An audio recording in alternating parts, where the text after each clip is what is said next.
ED के सामने आज पेश होंगे झारखंड के मुख्यमंत्री हेमंत सोरेन। अवैध खनन घोटाला मामले में सोरेन से दोपहर 1 बजे हो सकती है पूछताछ। ईडी की पूछताछ से पहले सीएम सोरेन ने बुलाई विधायकों की बैठक। सुबह 11 बजे सीएम आवास पर होगा मंथन। सीएम सोरेन से पूछताछ से पहले ईडी ने मांगी सुरक्षा। ईडी की मांग पर राज्य सरकार ने 3 सदस्यों की टीम गठित की। रांची में धारा 144 लागू की गई। मुख्यमंत्री आवास से लेकर विधानमंडल तक सुरक्षा के सख्त इंतजाम। ईडी दफ्तर से 100 मीटर की परिधि में धारा 144 लागू। रांची में जीएमएम विधायकों और मंत्रियों की बैठक के बाद नेताओं का बयान। कहा, हम किसी से डरने वाले नहीं। सीएम सोरेन ईडी के हर सवाल का जवाब देंगे। बीजेपी सांसद निशिकांत दुबे का सीएम हेमंत सोरेन को लेकर सोशल मीडिया पर पोस्ट। लिखा, कल्पना सोरेन के नाम पर विधायक दल की बैठक में नहीं बनी सहमति। सीएम सोरेन की विधायकों के साथ बैठक पर बीजेपी का दावा। सभी विधायक मंत्रियों को सर्किट हाउस में ही रुकने को कहा गया। गठबंधन के सभी विधायकों से सादे कागज पर दस्तखत भी करवाए गए। ईडी एक्शन के बीच सीएम हेमंत सोरेन ने विधायकों और सहयोगी नेताओं के साथ बैठक की। ताजा सियासी हालात पर चर्चा की। हेमंत सोरेन के खिलाफ ईडी एक्शन पर बोली झारखंड मुक्ति मोर्चा। खुलेआम की जा रही है गुंडागर्दी। सीएम हेमंत सोरेन को परेशान करने की कोशिश। जेएमएम नेता सुप्रिया भट्टाचार्य का बड़ा बयान। कहा, बीजेपी के खिलाफ करेंगे आपराधिक केस दर्ज। मुख्यमंत्री एक व्यक्ति नहीं, संस्था है। ईडी एक्शन पर सीएम हेमंत सोरेन ने ट्वीट कर लिखा, बापू के विचार हमें हमेशा प्रेरणा देते रहेंगे। हम लड़े हैं, लड़ेंगे, जीते हैं, जीतेंगे। हेमंत सोरेन के घर छापामारी पर बड़ा खुलासा। दिल्ली के आवास से बरामद हरियाणा नंबर की बीएमडब्ल्यू कार बेनामी होने की आशंका। ईडी ने कार से 36 लाख रुपए कैश और दस्तावेज भी जब्त किए। सोरेन पर कसा ईडी का शिकंजा। सूत्रों के हवाले से खबर, झारखंड में जमीन के रिकॉर्ड में किया गया हेरफेर। आधिकारिक दस्तावेजों को बदलकर फर्जी खरीदारों को बेची गई जमीन।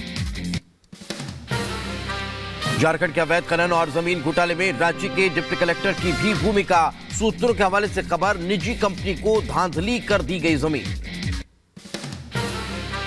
हेमंत सोरेन पर बीजेपी ने साधा निशाना। आरपी सिंह बोले, सोरेन के दिल्ली के घर से 36 लाख रुपए बरामद हुए। जो घोटाला किया उसका जवाब तो हेमंत सोरेन को देना पड़ेगा। हेमंत सोरेन पर ईडी एक्शन के बीच झारखंड में कांग्रेस विधायक दल की भी बैठक हुई। AICC general secretary Ghulam Ahmad Mir की अध्यक्षता में ताजा सियासी हालात पर मंथन हुआ। विदेश मंत्री एस जयशंकर ने आईआईएम दिल्ली में छात्रों से संवाद किया। कहा, चीन से डरने की जरूरत नहीं। वैश्विक राजनीति एक प्रतिस्पर्धी खेल है। आईआईएम मुंबई के छात्रों से संवाद में एस जयशंकर ने भगवान राम का भी जिक्र किया। कहा, हर राम को एक लक्ष्मण की जरूरत होती है, वैसे ही हर नेता को एक साथी की। आज से शुरू होगा संसद का बजट सत्र। पहले दिन राष्ट्रपति द्रौपदी मुर्मू दोनों सदनों को एक साथ करेंगी संबोधित। सरकार ने विपक्ष से सुचारू रूप से सत्र चलाने की अपील की।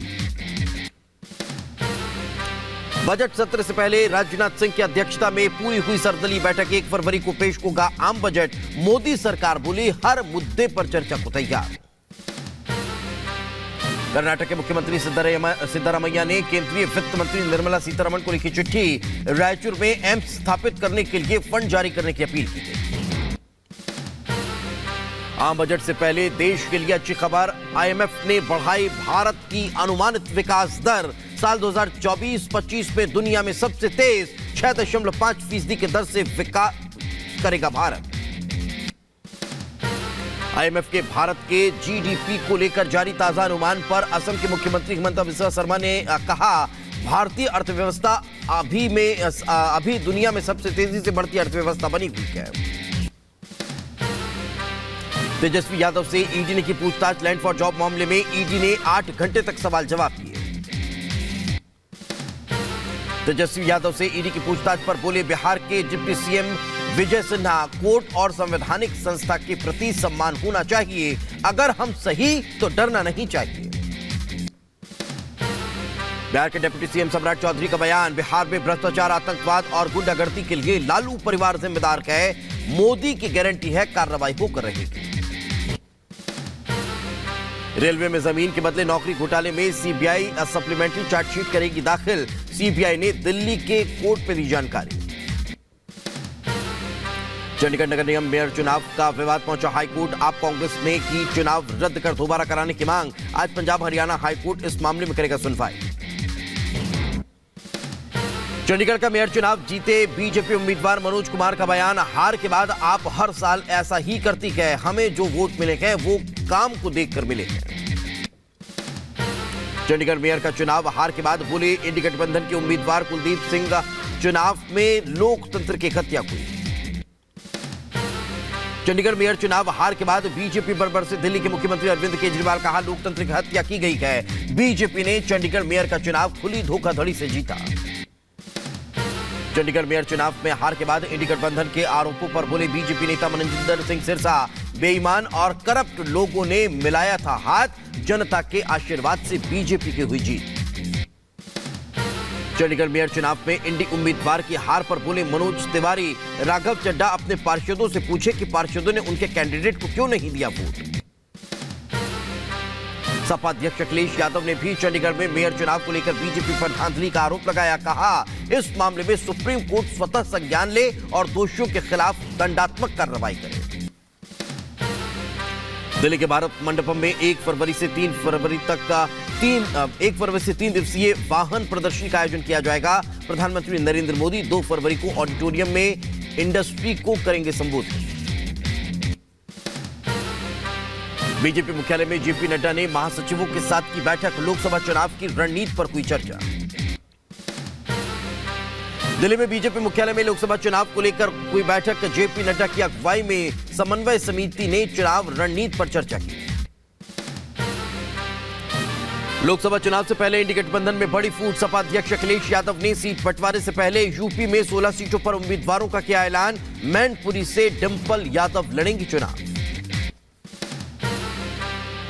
उत्तर प्रदेश में सपा प्रत्याशियों के ऐलान पर बोले कांग्रेस प्रभारी अविनाश पांडे, अखिलेश ने एक तरफा लिस्ट जारी की, वही जवाब दें तो अच्छा। उत्तर प्रदेश में 16 लोकसभा सीटों पर उम्मीदवारों के ऐलान पर बोली सपा नेता जूही सिंह, कांग्रेस से 11 सीटों पर बात चल रही है और जल्द ही एक पूरा खाका जनता के सामने आएगा। अखिलेश यादव के 16 लोकसभा उम्मीदवारों पर बोले बीजेपी नेता राकेश त्रिपाठी, सपा की लिस्ट से लगता है अब उत्तर प्रदेश में कोई अलायंस नहीं, साथ ही सूची में परिवार के ही लोगों को मौका दिया। बीजेपी ने इंडी गठबंधन को लेकर ब्रांडेड दिया करार। केंद्रीय मंत्री प्रहलाद जोशी ने कहा यह अप्राकृतिक गठबंधन है, बहुत जल्द इसे मृत घोषित कर दिया जाएगा। बंगाल में टीएमसी और कांग्रेस के बीच बड़ा विवाद। टीएमसी नेता कुणाल घोष ने कांग्रेस नेता अधीर रंजन चौधरी को बताया बीजेपी एजेंट, कहा जो भाषा वो बोल रहे हैं वो बीजेपी की है। अधीर रंजन चौधरी पर टीएमसी के मंत्री शशि पांजा का भी बड़ा हमला। कहा केंद्र में बीजेपी से लड़ते हैं अधीर, बंगाल में टीएमसी से लड़ते हैं, वो बीजेपी के खिलाफ कुछ नहीं बोलते। बिहार में नीतीश कुमार की नई सरकार 10 फरवरी को हासिल करेगी विश्वास मत। नीतीश ने आरजेडी से अलग होकर एनडीए के साथ बनाई नई सरकार। छत्तीसगढ़ के बीजापुर में सुरक्षा बलों और नक्सलियों के बीच मुठभेड़। गश्त कर रखे जवानों पर नक्सलियों ने किया फायरिंग। हमले में 3 जवान शहीद, 14 जख्मी। बीजापुर में नक्सली हमले पर बोले बस्तर के आईजीपी सुंदरराज, कैंप स्थापित करने के दौरान नक्सली हमला, हमारे जवानों ने काफी बहादुरी से मुकाबला किया। छत्तीसगढ़ के नक्सली हमले में शहीदों को मुख्यमंत्री विष्णुदेव साय ने दी श्रद्धांजलि, साथ ही प्रशासन को घायल जवानों के समुचित इलाज के निर्देश दिए। दिल्ली के मुख्यमंत्री अरविंद केजरीवाल ने बीजापुर में शहीद जवानों को श्रद्धांजलि दी। सोशल मीडिया पर लिखा इस कठिन समय में हम सभी पीड़ित परिजनों के साथ खड़े हैं। छत्तीसगढ़ में नक्सली हमले पर डीजीपी अशोक जुनेजा का बयान। कहा घायल जवानों को अस्पताल में कराया गया भर्ती, कैंप के जरिए स्थानीय लोगों को दी जा रही सुविधाएं। नक्सली हमले में घायल जवानों से मिले सीएम विष्णुदेव साय, अस्पताल में जवानों का हालचाल जाना। राष्ट्रपिता महात्मा गांधी की पुण्यतिथि पर सर्वधर्म प्रार्थना सभा में शामिल हुए पीएम मोदी, मौन रखकर बापू को श्रद्धांजलि दी। राजघाट पर महात्मा गांधी की पुण्यतिथि पर आयोजित कार्यक्रम में मौजूद बच्चों से भी मिले पीएम मोदी। प्रधानमंत्री ने बच्चों को अपना ऑटोग्राफ दिया। हिजाब विवाद पर राजस्थान के शिक्षा मंत्री मदन दिलावर का बड़ा बयान। कहा, स्कूल में ड्रेस कोड ही लागू होगा। सरकार होती है, उससे नियमों का पालन कराना आता है। ज्ञानवापी मस्जिद के वजूखाने का एएसआई सर्वे कराने की मांग वाली याचिका पर आज सुनवाई। वाराणसी की जिला अदालत के फैसले के खिलाफ हाईकोर्ट में दी गई चुनौती। वाराणसी के ज्ञानवापी में पूजा पाठ के अधिकार पर जिला अदालत आज सुनाएगी फैसला। व्यास जी के तहखाना मामले में आना है फैसला। मनी लॉन्ड्रिंग मामले में जेल में बंद आप सांसद संजय सिंह की जमानत पर आज दिल्ली हाईकोर्ट में सुनवाई। राउस एवेन्यू कोर्ट ने जमानत देने से किया था इनकार। छत्तीसगढ़ में लोकसभा चुनाव की तैयारी तेज। रायपुर में बीजेपी के केंद्रीय चुनाव कार्यालय का सीएम विष्णुदेव साय ने किया उद्घाटन। राजस्थान के मुख्यमंत्री भजनलाल शर्मा ने किसानों को दी बड़ी सौगात। पीएम सम्मान निधि और सामाजिक सुरक्षा पेंशन बढ़ाई। भोपाल में नितिन गडकरी और मुख्यमंत्री मोहन यादव ने कई परियोजनाओं का किया उद्घाटन और शिलान्यास। केंद्रीय मंत्री ने जनसभा को भी किया संबोधित। उत्तराखंड के देहरादून से पिथौरागढ़ के लिए शुरू हुई हवाई सेवा। सीएम पुष्कर सिंह धामी ने फ्लाइट का उद्घाटन किया। अमृतसर में पंजाब सरकार के खिलाफ प्रदर्शन। बीजेपी महिला मोर्चा ने राज्य सरकार के खिलाफ जमकर नारेबाजी की। केरल के एर्नाकुलम में राज्यपाल आरिफ का विरोध हुआ है। एसएफआई कार्यकर्ताओं ने दिखाए काले झंडे।